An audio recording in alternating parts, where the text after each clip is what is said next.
Last week we announced that we are sailing from the UK to Australia with our lovely friend Tery. Who's also doing it on his Nicholson 32. 32. Nicholson 32. Tery's also known as the Bumbling Sailor. He's got a YouTube channel as well. And he's helped us a lot, so thank you, Tery. We are sailing to Australia on a Bavaria 46 and leaving in August. So we're about 6 months away from leaving. We'll do a proper 6 monther when it is 6 months. Yeah, we'll do a proper 6 months when it's 6 months. But that's not that far away. But following on from last week's video, we thought we'd share what we have left to do to the boat to make it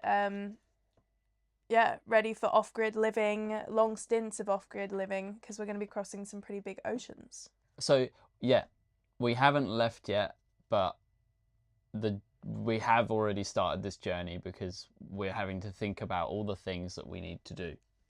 And there's a lot of things. There's a lot of things to do. Firstly, food. What are we doing for food? Not really sure. Next one is water. What are we doing for water?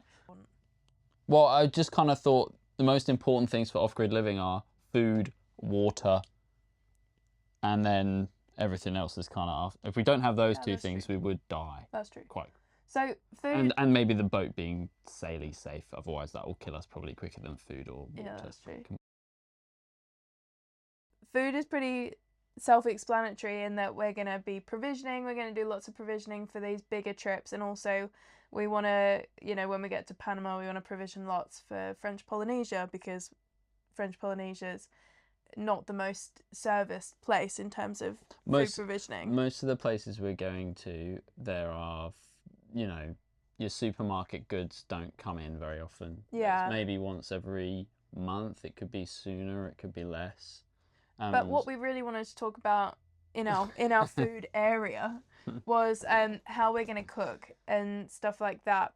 Yeah, so at the moment we're dependent on gas. That's our system runs on gas, which is fine. We're slightly worried that we won't be able to get gas everywhere, or that the gas we can get, maybe the bottles won't match, so that's easy enough. We can hopefully source some other regulators if we need to. But the thing that we're thinking about is how can we cook in a different way. We've got a little camping stove. Yeah, so we were looking at redundancy, weren't we? Yeah, that's right. Redundancy for the cooking situation. So yeah, we've got a little gas stove, but obviously that gas will run out as well. That's another gas thing, And we don't know where we can get those little camping gas bottles. We maybe need to do a bit more research into that. But our redundancy for cooking, really, we're hoping is going to be the air fryer. We're hoping to rely a bit on the electrical system. So we're going to do a big electrical upgrade, big inverter, some lithium batteries, lots of solar. That's all going to kind of cover that. But so then hopefully the knock-on of that is that we can then run the air fryer, and we're thinking about maybe getting a little induction hob, which was recommended by Tery. He finds that really useful, and you can get them for camping. So they don't draw too much, I believe. So that's going to be our redundancy for cooking and living and food, basic human needs to keep us happy. And general overarching thing is to make the boat safe for off-grid living. We're trying to introduce as much redundancy as possible. We'll cover all of this in specific videos about the systems. Like, for food, we're going to do a big electrical install so that we can run the high demand stuff. Great. That's going to also help us run our navigation equipment. We will be less worried. We've heard stories of people whose autopilots run out of battery or they die halfway across the Atlantic, and you're going to have to hand steer for the rest of the 15 days that you're out there. We don't really want that necessarily.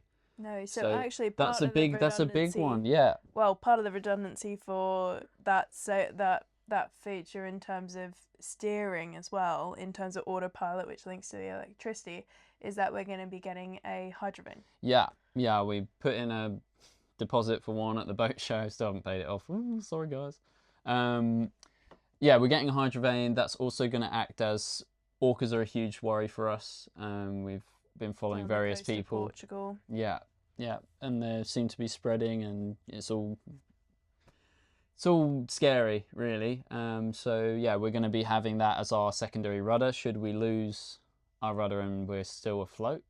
which should be, I suppose, the ideal situation is we don't lose the rudder, but if it happens, it happens, and we've got that potentially as our secondary means of steerage, but it's also going to be our extra crew member when we are just the two of us. That's going to be really useful.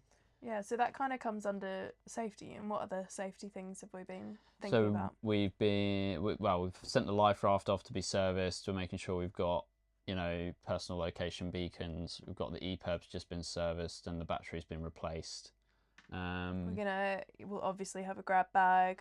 Yeah, grab bags. We're trying to make sure that if we did have to, when we needed to leave, we've got plenty of stuff, that's the life-saving stuff that we need. Yeah. So the boat system version is going to be, we're going to have Starlink. That's going to be our primary means of communication with back home and the mainland. But when we're in a life situation, I'm thinking we might try and get ourselves a sat phone of some sort so that we do have a means of communicating back to anywhere that we need to. Starlink's also going to be really helpful for our trip in terms of weather. That's something that these days we are spoiled for forecasting, and it would be a shame for us not to be able to access that huge hive mind of information. It's a big safety feature. I suppose the hugest safety thing for us is that the hugest of the biggest safeties is the time we're leaving. All of the time constraints that we have on this trip are all down to making the passengers as safe as possible by taking... with the best weather windows. Best weather windows, exactly. So we'll be doing our best. Another thing to talk about is the water system. That's another basic human need. Yeah, we've had issues with that recently. To keep ourselves healthy and not getting dehydrated when we're crossing We'll be taking oceans. I'm sure we'll be taking some sort of water purification with us. We're not having a water maker at the moment. We just don't have the money. We think the money we could put into a water maker I think that's gonna pay the hydrovane, to be honest, because that's something that I feel is really important for us. In terms of our priorities with the passage that we're doing, we personally think that we will be on the move enough and going in and out of towns enough to grab water when we need to. Obviously, we'd love to have a water maker, don't get me wrong, that would be amazing, but the knock-on from the water maker is that you need a lot more electricity and you need space to put the water maker, and it's stuff that we haven't necessarily thought about or factored in as we decided fairly early on that it was something that we thought we could be really strict about and just ration our water usage. We've lived on board for the last year and a half between Billows and here, and we've found that we lived on a narrowboat before that. Yeah, we had to be we're quite water conscious people as it is, and this boat has got, I think it's a 300 litre tank and a 200 litre tank, so we've got 500 litres of water on board. And we'll be getting bottled water. We're going to be having bottled water in the bilges somewhere. But between us and the dog, that I think that we should. She does actually drink. She drinks a lot of water, even here in the UK. So being a black dog, she's going to get super hot in the Caribbean and near the equator. So we'll be doing our best to. Yeah. Well, I think we've got enough water provision on board, and on the crossings we will be. Another thing which we're going to be doing is installing a saltwater tap. That we can pump through salt water to wash dishes off and then just rinse them with fresh water afterwards.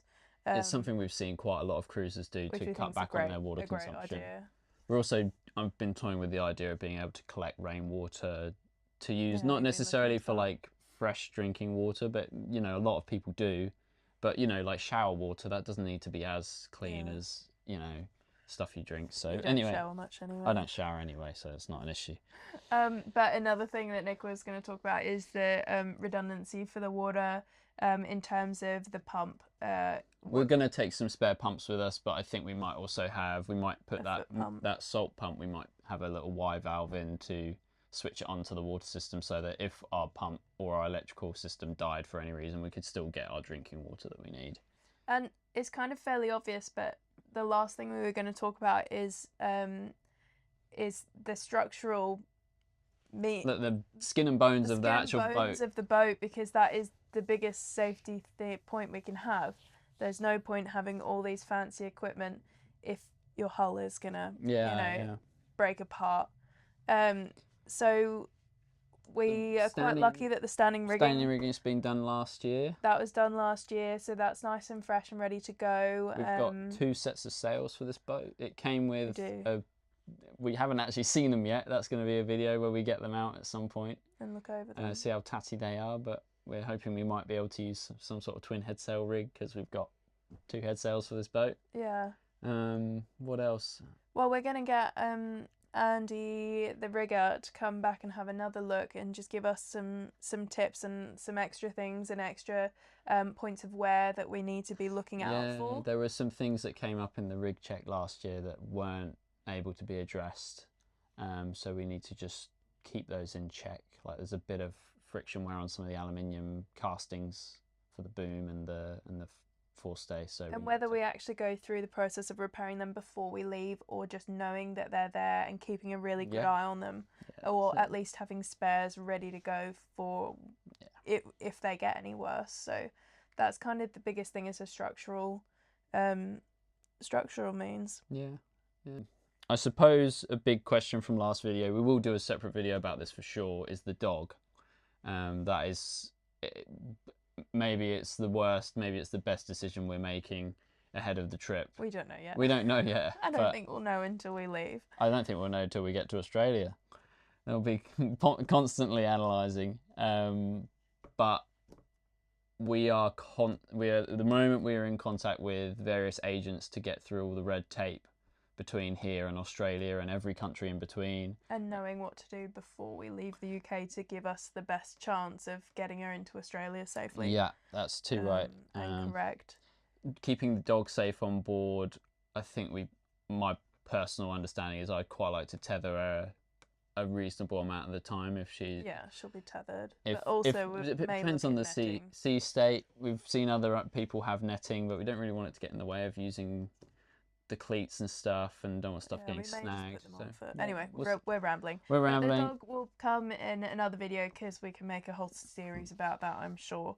I suppose the one big caveat to all this is that we're doing this from our own experience. We don't know what the right and the wrong decisions are to make, and I don't know that there is such a thing as a right and a wrong decision. It's just the decisions that you make, and then you adapt to the decisions you make. It's better to have a plan and to ditch it than to not have a plan at all. You're a bit wonky, I'll straighten you out.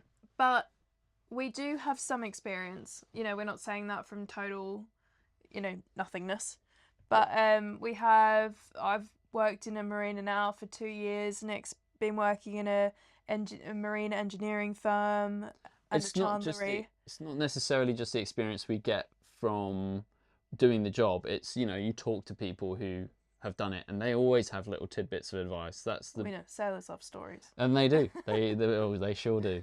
So we've got that, and we have also both crossed the Atlantic before, albeit not as a skipper, but we have done it as crew, so we have experienced it. We've experienced a range of weather conditions, so of course we're about to get thrown in the deep end a lot more, and there's going to be a massive steep learning curve, but yeah, this is how we're going to go about it, and we're going to learn along the way. I think what would be interested to know as well is, those of you who are boat owners, those of you who are not boat owners, if you're going to live off-grid for the next year and a half, what would be your priorities? What are the things that you think you should take with you? What would you not be able to function without? I will be leaving my hair straighteners home. For when you inevitably shower. Oh yeah, I'll be leaving my shampoo at home as well, yeah.